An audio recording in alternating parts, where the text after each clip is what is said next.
Yo, what's up guys? It's your man 4 I'm again back with a new video. Minecraft Legends. I have a serious problem with this game. I see so many people right off the bat saying that, bro, I'm gonna get my hands on this one because it looks epic.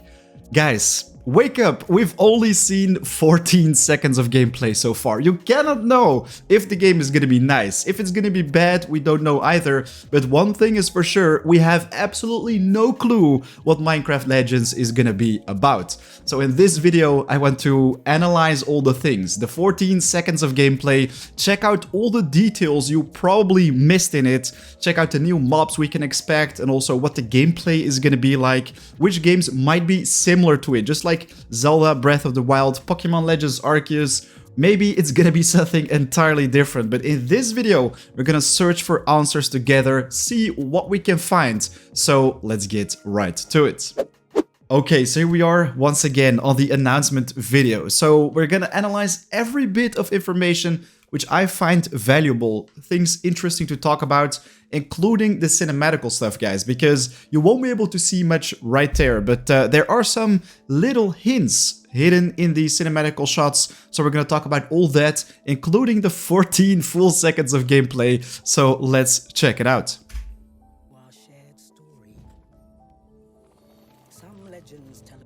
Alright, this is already the first shot, which I find very interesting. This is already a pretty unique village. It doesn't look like the villages we know from regular Minecraft. It actually has this coral theme, something like an Atlantis village in the overworld.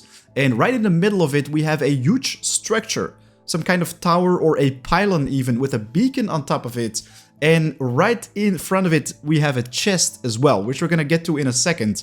But this could be an interesting scenario that you basically spawn in the center of this village as player, and of course you have this chest which you can use to store items, you can interact with the villagers to purchase new weapons and armor, upgrade your gear, let's say, and you have a chance of getting ambushed or attacked from the woods. And the river is already defending some bits of it, but who knows? Let's get to the second shot. So as we already talked about, we have a chest right in front of the pylon, so this can definitely mean that we can store items which we gather, but we're gonna see more of that when we see the actual gameplay.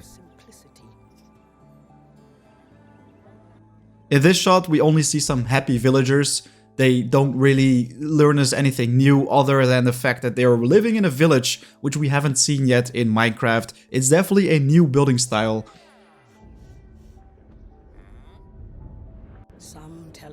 Then we have this shot where we see the Nether portal popping up in the overworld with all these red clouds of darkness. So if we go a little bit further in this shot, you can see that we have a new mob popping up, which is basically this Piglin Juggernaut. I don't know, guys, how would you call it? Let me know in the comments, but I think a Piglin Juggernaut definitely sounds great.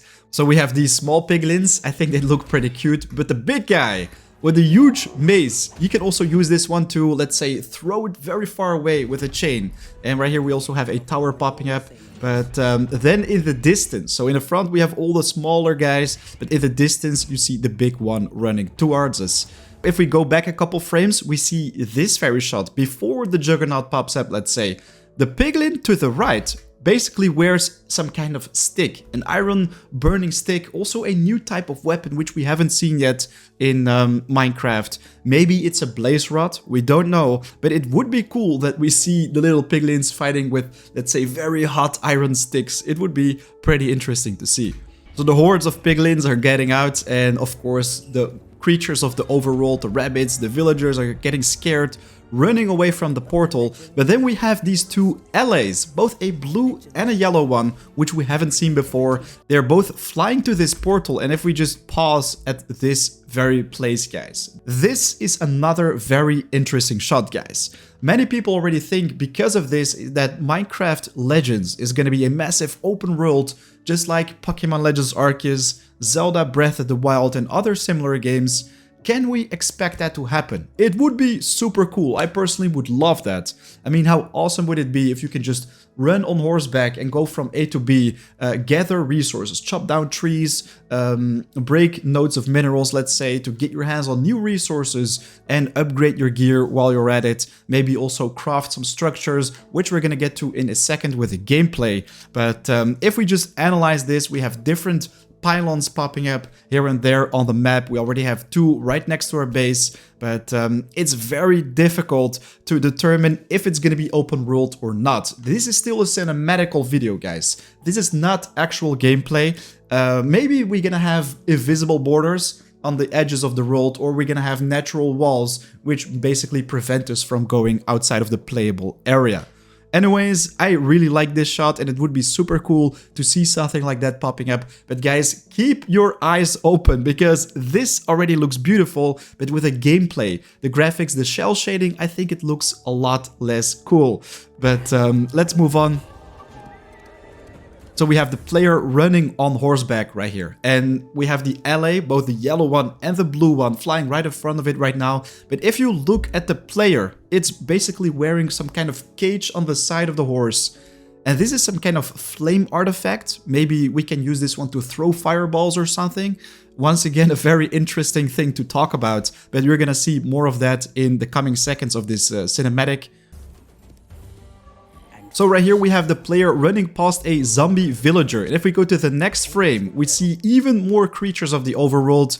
Creepers, zombie villagers, and in the next shot, we also have a new type of skeletons. So these are new skeletons. If you look at their heads, they have a little Teletubby thing on top of it. I think that's the best way to explain it, but they also look pretty new in a frosty biome. Maybe this is gonna be the new type of stray for Minecraft, and if not, of course, it's gonna be a new mob. And in the distance, we have the player running with both the yellow and the blue alley, and also this cage, this artifact of flames or something on the side of its horse.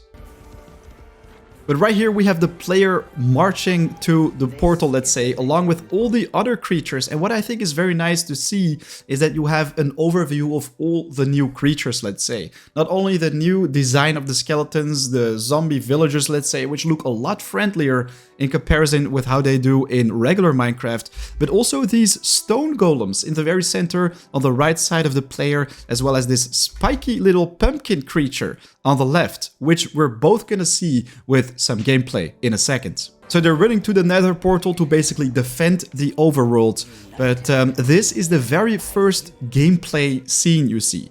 And I already talked about this yesterday, but I am not a fan of the shell shaded edges. So basically this was something pretty popular in the PlayStation 2 era, which was many years ago. And I think it doesn't work very well with Minecraft. That's just my personal opinion. Guys, please let me know in the comments what you think. But I would like the Minecraft Dungeons graphics so much more for this game, because this just makes it look like an older game. We don't really have a beautiful sun popping up. We don't have nice shaders, let's say. It all looks very simple, looks like an old game from many years ago. So I sincerely hope they're gonna change this in the future. If not, of course, maybe it's just not gonna be for me.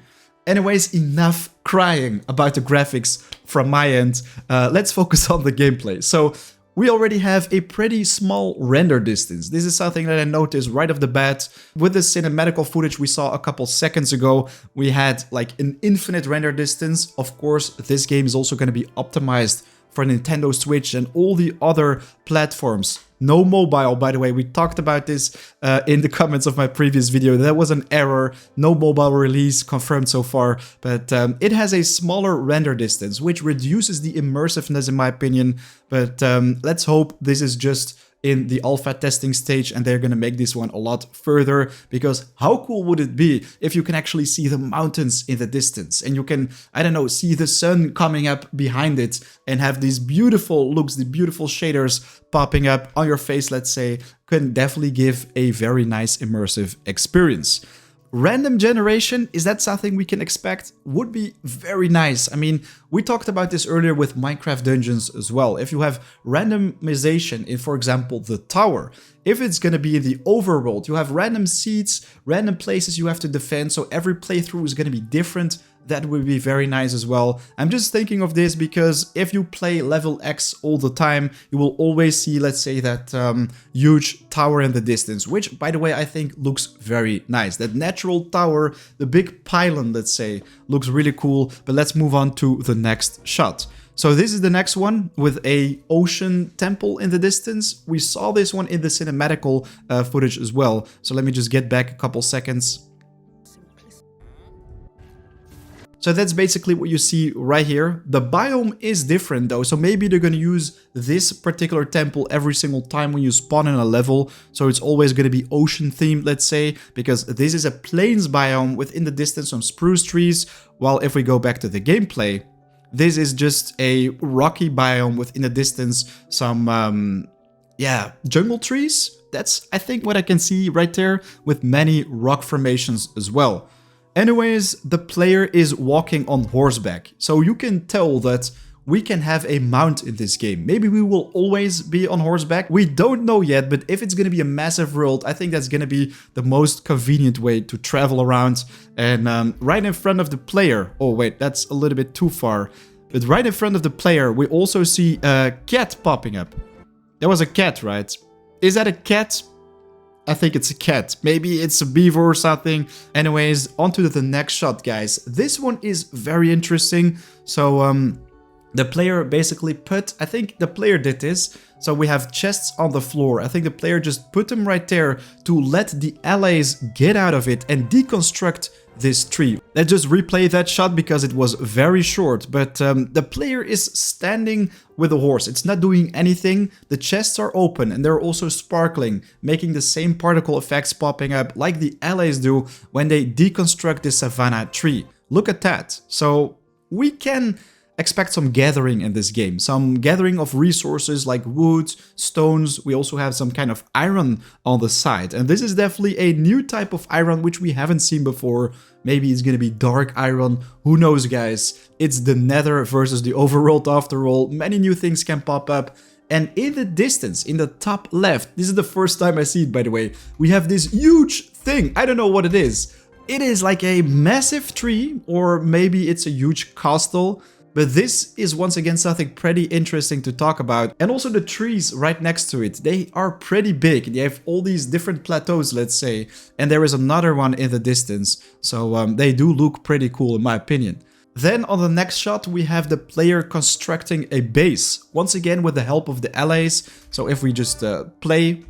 You can see that they're popping up, disappearing to work on these walls. And the player is not really doing anything itself, just like with the gathering of the resources in the previous shot. But they said they're focusing on action and strategy. So it's going to be a strategy game where you have to defend the overworld. And it's going to have the immersiveness of an action game, just like we talked about yesterday. So I think there will not be a lot of creativity involved. I think there will be presets of buildings, so you can just choose a certain building, like I want to go for the barracks, or I want to make a watchtower, let's say. You're just gonna pay the resources, bam, the allies will construct it for you, and that is pretty much it. So you can focus on the action part of the game without having to spend hours and hours to build, let's say, a castle. This is all gonna be automated, I think. And you can just continue your adventures when the allies are constructing this one for you. You're just going to continue on horseback, go to the allies which you can recruit to, in the end, of course, take down the mobs of the Nether.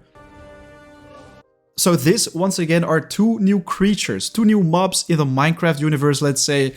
I am personally a huge fan of the cute little golems. But let's move on to the next shot where you can see them in action. So, the buckets are basically shooting arrows to the little piglins. The little golems are just using their arms to smash. The player is slashing with the sword through the hordes of piglins. So this is probably going to be your primary objective, to first take out the smaller forward camps of the piglins, just like you see in this very shot. Then if you've done all that, if you've conquered most areas in the world, then the main fortress will become vulnerable and you can storm in with all your troops and you're gonna have to take down the core of it to claim victory in said world. So before we actually go to the next shot, we actually see a gate closing down right here. So this might mean that the mini golems have to siege it down first, or maybe you're gonna have to fight a couple of mobs, just like the waves in Minecraft dungeons, before it opens up again, and have a good look at the layers of the castle. So basically we have a gate in the front with walls, then we have a second layer of walls, and right here they're fighting at the top layer, and basically you get some arrows pointing to, let's say, the core of the fortress or castle, and if your allies manage to get to it, they will basically blow up the core and you will achieve victory. There we go. So then, of course, the castle gets destroyed, mission complete. Anyways, if we go back a couple seconds, you see this player with a green outfit, a gray horse. But in the next one, with a different castle, we have a gray horse once again, but this time another character. So once again, you know that this is an entirely different castle you have to attack, but the character is also wearing a cape. Then in the final shot, I also saw a pretty interesting mob. We already went a little bit too far, but right here we see some kind of stationary cannon. If you played Plants vs Zombies, or if you know what this game is all about, this looks pretty similar, right? So we have a stationary cannon exactly right there. It has eyes right here, and then also this mouth that it can use to, I don't know, shoot cannonballs or something. The creatures themselves, the evil piglins, are wearing those staves and even throwing spears as well. And they look pretty evil, guys. They have these red eyes. Let's just go back again. So right here they actually have these white eyes. But if you go to this place, they look even more evil. So maybe the further you go into the mission, the closer you get to the castle, the more difficult the enemies will become. Who knows? Right here they definitely have different colored eyes and are throwing these very hot iron spears, I think. So that is pretty much what we can see in all the gameplay. We have some rewards popping up in this explosion as well. We see the allies, both the blue and the yellow one, exactly in the middle, right under the explosion, but also some diamonds, maybe gold bars and something else. So that could be the rewards after you achieve victory in one of the levels. So there you have it, Minecraft Legends. What do you guys think of my analysis? Will it be a massive open world game? Let me know in the comments. I am very curious about your thoughts. I also want to know, by the way, your reason why you want to buy this game, because once again, we only saw 14 seconds of gameplay. It's just those couple frames, and then it's already the end of it. So I am very curious what your expectations are for this one. I really love the little siege or golems, let's say. Let me know what you guys think of the new mobs. We have the new skeletons, the new zombies, the little wooden arrow buckets with noses. I think they also look pretty funky, but my hands down favorite are these mini golems. They look super cute. So yeah, that is pretty much everything we can talk about right now with all the gameplay we've seen, the full 14 seconds of gameplay. If you want me to analyze this further, let me know in the comments down below. Of course, I'd love to wait a little bit for even more reveals, so there is more to talk about. I do sincerely hope though that the developers will take their time to properly execute this game. As we did have some complications with the Minecraft Dungeons release, we still do. The development is on the slow side right now, so I wish them all the best with the development of this game. And yeah, I also want to know your thoughts, guys. What do you think of all this? What are your expectations for this game? Why do you want to buy it? And what convinced you to already say this early? I mean, I personally have no idea what the game is gonna be like. I just try to analyze all the gameplay a little bit better to give you a nice view on what it could be, but still have absolutely no clue what it will be. Guys, big thanks for watching. Thanks for sticking till the end. If you enjoyed watching this one, make sure to hit that like button. Helps out the channel. And of course, if you are new to it and want to stay in the loop with future content, don't hesitate to subscribe. It is entirely free. A lot more is coming your way. Right now, though, it is 4 AM out. I want to wish you an awesome day. Take care. Peace.